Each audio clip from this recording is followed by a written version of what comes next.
비상계엄 당시 뉴스토마토 유지용 기자는 국회에서 당직 근무 중이었습니다. 계엄군을 보고 두려움을 느꼈으나 현장 촬영을 위해 휴대폰을 꺼냈고 순식간에 계엄군 4~5명이 달려들었습니다. 방탄조끼를 착용한 상태였고요. 총을 휴대하고 있었습니다. 10초 안쪽으로 달려들어서 몸을 꺾고 핸드폰을 빼앗고 곧바로 벽면 쪽으로 질질 끌고 갈 줄은 몰랐습니다. 계엄군이 유 기자의 양팔을 붙든 채 다리를 걷어차 저항하기 어려운 상태로 국회 외벽까지 끌려갔습니다. 이후 벽에 등을 대고 쭈그려 앉으라는 목소리를 들었고 곧바로 포박 시도가 이어졌습니다. 양쪽에서 잡고 있으니까 앞으로 확 젖히면은 전 앞으로 쓰러지고 이 상황에서 케이블타이 결박을 시도할 수 있었고. 하지만 유 기자의 저항으로 손목을 묶기 직전 케이블 타이가 끊어졌습니다. 이 모든 과정은 10분이 채 되지 않는 짧은 시간 동안 벌어졌습니다. 당시 상황이 저한테는 트라우마로 각인될 수밖에 없었는데 그 정도의 위협을 살면서 느낀 게 처음이었고. 유 기자는 이후 국회로 접근한 다른 상급자의 지시로 계엄군으로부터 풀려났습니다. 이 일을 겪은 후 유 기자는 계엄군이 강하게 붙잡았던 어깨 부위의 극심한 통증뿐 아니라 정신적 충격도 상당했습니다. 그러다 김현태 전 707 특수임무단장이 헌재에 출석해 케이블 타이가 사람을 포박하기 위한 게 아니었다고 발언한 걸 보고 사실을 밝혀야겠다고 결심했습니다. 그리고 특임 단원들은 국민에게 위협을 가할 의지가 전혀 없었다라는 발언을 했을 때 그때 김현태 단장의 말을 듣고서 문제 제기를 할 생각을 처음 했습니다. 유 기자는 피해 당사자 자격으로 국회 사무처를 통해 CCTV 영상을 제공받았고 이후 이 내용을 바탕으로 김 전 단장 등을 고발한 상태입니다. JTBC 하혜빈입니다.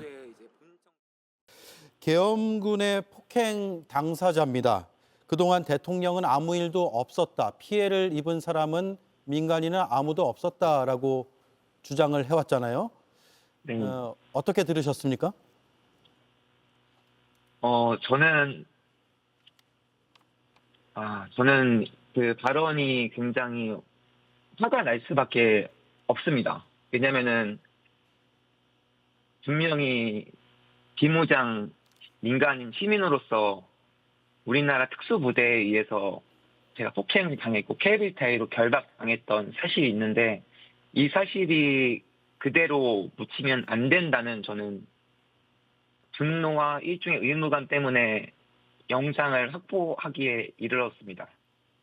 예, 분노와 의무감이라는 말씀이 특히 많은 분들에게 의미심장하게 들릴 것 같습니다.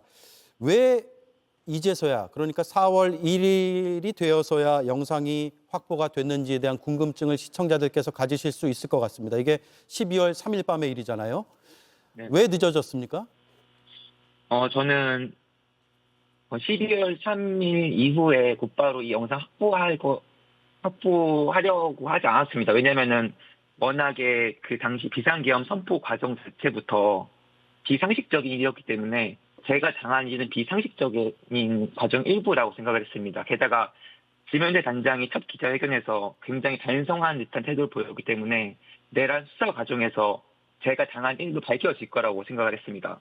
예. 그런데 2월 달 이제 6차 탄핵심판 변론 기일에 김현태 단장이 입장을 바꿔서 문봉쇄용이고 케이블타이가 부대원이 국민을 향해서 무력을 사용할 의지도 없었다라고 했을 때 저는 이제 2월에 접어들어서야 이 영상을 확보해야 되겠다는 생각이 들었고요. 결정적으로 제가 안규백 민주당 의원실을 통해서 국회 방호과에서 해당 영상을 직접 확인한 이후에 영상 확보를 시도했는데 여기서 또 한 달 반 넘게 기간이 소요됐던 결정적인 이유는 개인정보 보호법 때문입니다. 이 CCTV 안에 이제 개인정보가 담겨 있는데 이게 제3자에게 제공해서 안 된다는 규정이거든요. 근데 예.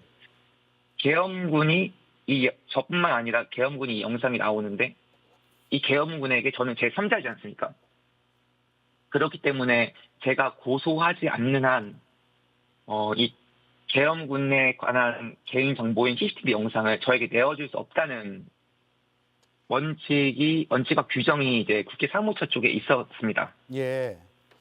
가해자인 계엄군의 개인정보 때문에 피해자에게는 제공할 수 없다라는 것이었고 그 이후에 이제 고소를 했고 고소를 바탕으로 영상 확보도 할 수 있게 된 거군요.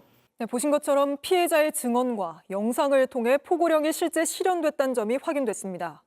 포고령을 실행할 의지가 없었다는 윤석열 대통령의 주장도 거짓으로 드러난 겁니다. 한민정 기자입니다. 윤석열 대통령이 비상계엄을 선포하고 30여 분이 지나 포고령 1호가 발표됐습니다. 가짜뉴스와 허위 선동을 금한다는 2항, 언론과 출판은 계엄사 통제를 받는다는 3항 아래 이걸 어기면 영장 없이 체포 구금할 수 있고 처단할 수 있다는 내용이 담겨 있었습니다. 계엄 선포 이유와 절차 모두 위헌이라는 주장이 나오는 가운데 그중에서도 포고령이 가장 위헌적이라는 지적이 있습니다. 윤 대통령은 헌법재판소에 이 포고령은 김용현 전 장관이 잘못 베낀 거라는 답변서를 냈고 이후 탄핵 심판에 출석해선 의미 없는 포고령이라고 해명했습니다. 이거는 실현 가능성, 집행 가능성이 없는데 상징성이 있으니까 놔둡시다 이렇게 얘기를 한 거로 기억이 되고. 그런데 계엄군이 실제로 내란 사태 당시 민간인인 기자의 휴대전화를 뺏고 폭행하고 심지어 포박을 시도했다는 사실이 영상을 통해 드러나면서 실현 가능성이 없다는 윤 대통령의 주장은 거짓이 됐습니다. 포고령과 관련해 내란 사태 1, 2인자는 약속 대련을 하는 듯한 모습을 보이기도 했는데 전공이 이걸 제가 왜 집어넣냐 웃으면서 이렇게 얘기를 하니 어떤 계고한다는 측면에서 그냥 뒀습니다 해서 저도 웃으면서 그냥 놔뒀는데 그 상황은 기억하고 계십니까? 기억합니다. 지금 말씀하시니까 기억납니다. 이번 영상으로 책임 소재 논란은 더 커질 걸로 보입니다. JTBC 한민정입니다.